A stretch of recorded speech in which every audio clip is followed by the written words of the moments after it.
जैसा कि हम सभी जानते हैं ईएमआरएस फेज 2 का नोटिफिकेशन आ चुका है। ईएमआरएस स्टाफ सिलेक्शन एग्जामिनेशन 2025 का नोटिफिकेशन नेक्स्ट द्वारा जारी कर दिया गया है और आज की इस वीडियो में हम ईएमआरएस हॉस्टल वार्डन के बारे में पूरी डिटेल में चर्चा करेंगे, क्योंकि इस बार का जो एग्ज़ाम है, जो एग्ज़ाम पैटर्न है, जो सिलेबस है, वो पिछले वाले जो 2023 में फेज 1 में वैकेंसी आई थी उससे काफ़ी डिफरेंट है। तो हमें पूरी डिटेल में समझना पड़ेगा। तो जो लोग हॉस्टल वार्डन की तैयारी कर रहे हैं एक बार डिटेल में इन सारी चीज़ों को समझ लें, ताकि आगे आपको तैयारी करने में आसानी होगी। हम इन सारी चीज़ों को डिटेल में चर्चा करेंगे कि क्या इसकी एलिजिबिलिटी क्राइटेरिया है, एज लिमिट क्या है, एग्ज़ाम पैटर्न क्या है, सिलेबस क्या है, इन सारी चीज़ों को देखेंगे। तो चलिए शुरू करते हैं। सबसे पहले हम लोग ये देख लेते हैं कि इसका जो एप्लीकेशन जो है अभी नेस्ट की वेबसाइट पे ऑन लाइव नहीं हुआ है। जल्दी ही आप इसके एप्लीकेशन फॉर्म नेस्ट की वेबसाइट पे भर सकेंगे। इसकी जो अंतिम तिथि है वो 23 अक्टूबर है और यही 23 अक्टूबर आपका कट ऑफ डेट भी है। कट ऑफ डेट का मतलब है कि 23 अक्टूबर से पहले आपको सारी एलिजिबिलिटी क्राइटेरिया पूरी कर लेनी होगी। 23 अक्टूबर 2025 से ही आपका एज कैलकुलेट होगा, जो आपकी एज लिमिट होगी वो भी इसी से निर्धारित होगी। तो ये डेट आपके लिए इम्पॉर्टेंट है। सारा कुछ जो है इसमें अब हम बात कर लेते हैं कि जैसे कि एप्लीकेशन तो आपको ऑनलाइन भरना है, अभी ये लाइव नहीं हुआ है। ये जब लाइव हो जाएगा तो आप नेक्स्ट की वेबसाइट पे इसको भर पाएंगे। अब हम बात कर लेते हैं कि कितनी फ़ीस लगेगी, क्योंकि फ़ीस इसकी थोड़ी सी ज़्यादा है और एग्ज़ाम के मुकाबले। तो नॉन टीचिंग के जितनी भी वैकेंसी है जिसके भी लिए हर पोस्ट के लिए आप अगर एक से ज़्यादा पोस्ट के लिए भी अप्लाई कर सकते हैं। ऐसा नहीं कि एक ही पोस्ट के लिए अप्लाई कर सकते हैं, आप भर सकते हैं। हॉस्टल वार्डन के लिए भर सकते हैं, आप एलिजिबल हैं तो स्टाफ नर्स भी भर सकते हैं, आप एलिजिबल हैं तो जेएसए भी भर सकते हैं। तो इसमें कोई बाध्यता नहीं है कि आपको एक ही वैकेंसी एक ही पोस्ट भर सकते हैं। तो जितने में आप एलिजिबल हैं उसमें सब में भर सकते हैं, लेकिन उसके लिए सबकी फ़ीस आपको अलग अलग देनी पड़ेगी। अगर हम हॉस्टल वार्डन की बात करें तो जो कैंडिडेट फीमेल हैं और एससी एसटी की हैं या फिर दिव्यांग जन की श्रेणी में आती हैं, उनको सिर्फ 500 रुपये की प्रोसेसिंग फ़ीस देनी होगी। बाकी और जितने कैंडिडेट हैं उनको 1500 रुपये का पेमेंट इसी एप्लीकेशन को भरने के लिए करना पड़ेगा। अब हम बात कर लेते हैं कि हॉस्टल वार्डन मेल फीमेल को कितनी सैलरी मिलती है, क्या पे लेवल मिलता है। तो इस नोटिफिकेशन के अनुसार जो है हॉस्टल वार्डन को लेवल 5 की सैलरी मिलती है, जिनकी सैलरी हो सकती है कहाँ से कहाँ तक, 29,200 से लेके 92,300 रुपये। इसके अतिरिक्त बहुत सारे भत्ते मिलते हैं, स्पेशल पे अतिरिक्त 10% मिलता है। तो वो सारी चीज़ें आपको एक्स्ट्रा मिलेंगी। हॉस्टल वार्डन जो है उसका मेन काम है जो भी हॉस्टल बना हुआ है ईएमआरएस कैंपस में। जैसा कि हम सभी जानते हैं ईएमआरएस का मतलब है एकलव्य मॉडल रेजिडेंशियल स्कूल्स। जैसे एनबीएस के स्कूल हैं उसी कैंपस में स्टूडेंट्स रहते हैं, वहीं हॉस्टल बने हुए वहीं पे पढ़ना होता, मतलब आवासीय विद्यालय हैं तो रह के पढ़ना पड़ता। तो जो इसके स्टाफ होते हैं वो भी जिस ईएमआरएस में जिनकी ज्वाइनिंग होती है वहीं पे उनको रहना पड़ता है और फिर अपना काम करना पड़ता है। Hostel warden male female, male के लिए अलग छात्रावास है, फीमेल के लिए अलग है। तो उसी तरह से फीमेल हॉस्टल वार्डन और मेल हॉस्टल वार्डन की आपकी जिम्मेदारी मिलेगी। हॉस्टल वार्डन जितना हॉस्टल का प्रबंधन है, जो भी काम हो वो सब हॉस्टल वार्डन के ही जिम्मे होता है। तो अब ये हो गया इसकी चीज़। अब हम बात कर लेते हैं इसके स्कीम ऑफ एग्जामिनेशन की। हॉस्टल वार्डन का कि एग्ज़ाम क्या होगा, ये पूरा एग्ज़ाम ऑफलाइन होगा, कोई ऑनलाइन एग्जामिनेशन नहीं। जैसे पिछली बार ऑफलाइन एग्ज़ाम हुआ था वैसे इस बार भी ऑफलाइन एग्ज़ाम होगा।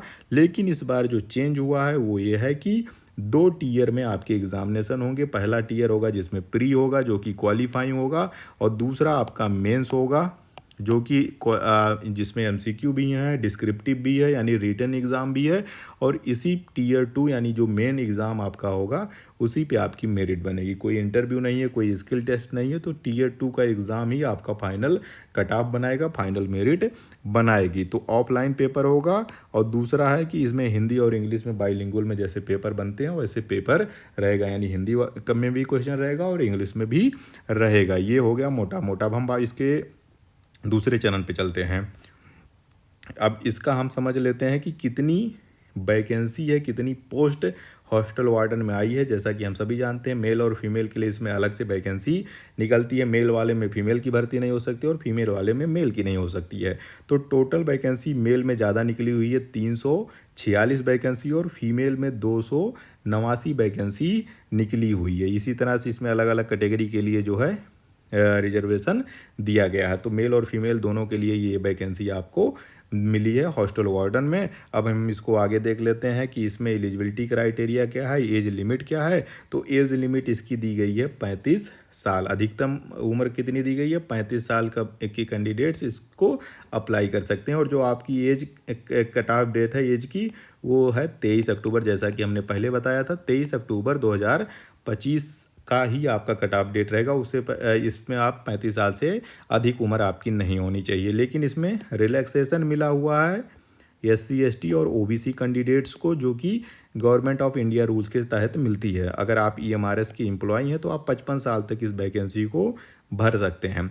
SC ST को मिलता है 5 साल का अतिरिक्त रिलैक्सेशन मिलता है, और OBC को 3 साल का रिलैक्सेशन मिलता है। यानी SC ST वाले 40 साल की उम्र तक इसको भर सकते हैं, और ये जो है 38 साल तक जो है 38 साल तक जो है OBC वाले इसको भर सकते हैं। तो ये एज लिमिट हो गया। अब हम बात कर लेते हैं इसेंशियल एजुकेशनल क्वालिफिकेशन की। इसके लिए किसी भी सब्जेक्ट में आपका ग्रेजुएशन हो या आपने इंटीग्रेटेड ग्रेजुएशन किया हो तो भी आप इसके लिए एलिजिबल हैं। 4 साल का चाहे ग्रेजुएशन डिग्री आपने इंटीग्रेटेड ग्रेजुएशन डिग्री की हो या फिर नॉर्मल बैचलर डिग्री की हुई है तो इसके लिए आप एलिजिबल हैं। इसमें कोई किसी सब्जेक्ट का या किसी परसेंटेज की आवश्यकता इसमें नहीं कही गई है। सिर्फ आपने बैचलर किया हो, BA BSc जो भी किया हो, आप इसके लिए एलिजिबल हैं। अब हम इसमें अगला देख लेते हैं कि इसका एग्ज़ाम पैटर्न कैसा होगा। मेल फीमेल दोनों के लिए एक ही एग्ज़ाम पैटर्न है। 2 टीयर में एग्ज़ाम होगा, जैसा कि हमने आपको पहले बताया कि टीयर 1 जो होगा वो प्री होगा।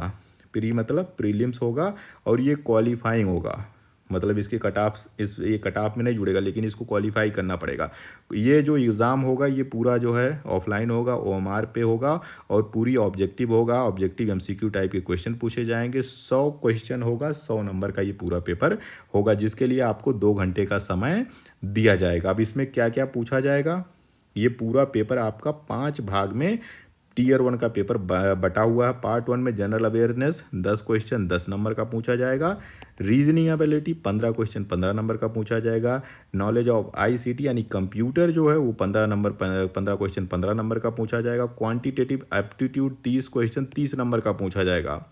पिछला वाला अगर आपको याद होगा, जिसने दिया होगा, पिछले वाले में पॉक्सो था, हॉस्टल वार्डन के सिलेबस में पॉक्सो था, प्लस एडमिनिस्ट्रेटिव एप्टीट्यूड था कि छात्रों का प्रबंधन कैसे होता है, हॉस्टल कैसे होता है। वो इस बार इसमें चेंज कर दिया गया। इसमें क्वांटिटेटिव एप्टीट्यूड इस बार नया डाल दिया गया, 30 नंबर का। पॉक्सो हटा दिया गया, बच्चों से रिलेटेड पॉलिसीज़ एंड रूल्स जो हैं वो हटा दिया गया, और एडमिनिस्ट्रेटिव जो पोर्शन था वो हटा के इसमें क्वांटिटेटिव एप्टीट्यूड कर दिया गया। 30 क्वेश्चन 30 नंबर का।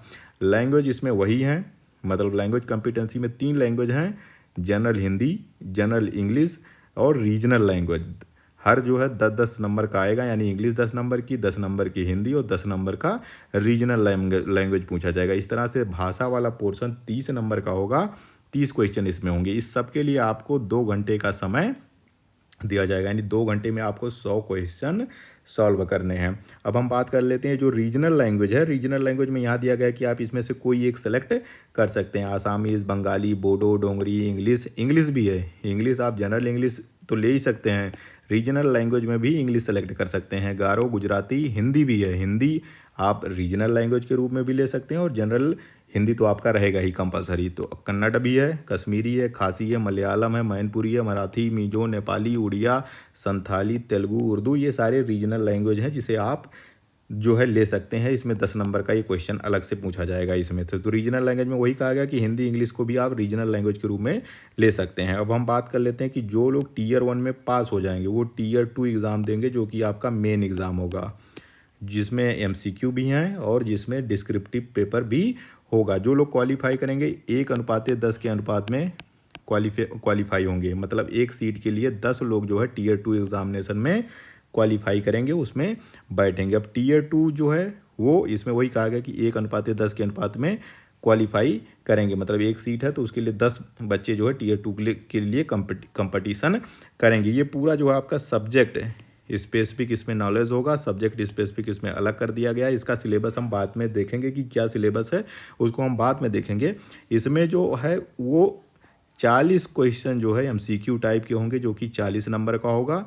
15 क्वेश्चन जो है वो डिस्क्रिप्टिव होगा, रिटन होगा, जो कि 60 नंबर का होगा, यानी हर क्वेश्चन 4 नंबर का होगा। ये रिटन होगा, डिस्क्रिप्टिव होगा। इस तरह से 55 क्वेश्चन होंगे आपके टीयर 2 में, जो कि 100 नंबर का होगा। और इसके लिए आपको 3 घंटे का अतिरिक्त समय, मतलब 3 घंटे का आपको समय मिलेगा। तो ये टीयर 2 हो गया। क्योंकि इसके बाद कोई स्किल टेस्ट नहीं है, कोई इंटरव्यू नहीं है, तो आपकी पूरी मेरिट इसी टीयर 2 एग्जामिनेशन पे बनेगी। यहाँ पर एक चीज़ और नोट कर लीजिएगा कि इस जहाँ भी एमसीक्यू है, जहाँ भी एमसीक्यू है, जैसे टीयर 1 में एमसीक्यू है और टीयर 2 के इस वाले पोर्शन में एमसीक्यू है, तो एमसीक्यू है तो जहाँ भी एमसीक्यू हो उसमें 1/3 1/3 की नेगेटिव मार्किंग है। अगर आप कोई क्वेश्चन गलत करते हो तो 1/3 अंक आपके कट जाएंगे। तो इसे भी आप लोग नोट करके रखिएगा।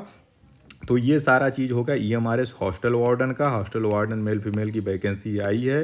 पिछले साल के मुकाबले इस साल पैटर्न काफ़ी ज़्यादा चेंज हुए हैं, सिलेबस भी इसका चेंज हुआ है। इन सारी चीज़ों को हम लोग धीरे धीरे करके एक एक करके देखेंगे, इसका पूरा सिलेबस पढ़ेंगे, पूरी चीज़ें देखेंगे। तो इसमें अगर आप लोगों को कुछ और कन्फ्यूजन हो तो आप लोग कमेंट करके ज़रूर पूछिएगा। हम इसको और आगे वीडियो इसमें लाते रहेंगे, इस चीज़ों को डिस्कस करते रहेंगे। साथ ही इसमें एक और चीज़ है कि अभी तक हमने कहीं वेटिंग लिस्ट नहीं देखी। जैसे पिछले वाले में था कि टोटल वैकेंसी का 10% वेटिंग लिस्ट निकली थी, बहुत सारे लोग वेटिंग में भी सेलेक्ट हुए थे, उनको ज्वाइनिंग मिली है। लेकिन इस बार हमें अभी नोटिफिकेशन में कहीं 10% वाला वेटिंग लिस्ट वाला जो वेटिंग निकलने वाला क्राइटेरिया था वो देखने को नहीं मिला। अगर आप लोगों को मिला हो तो ज़रूर कमेंट करके बताइएगा।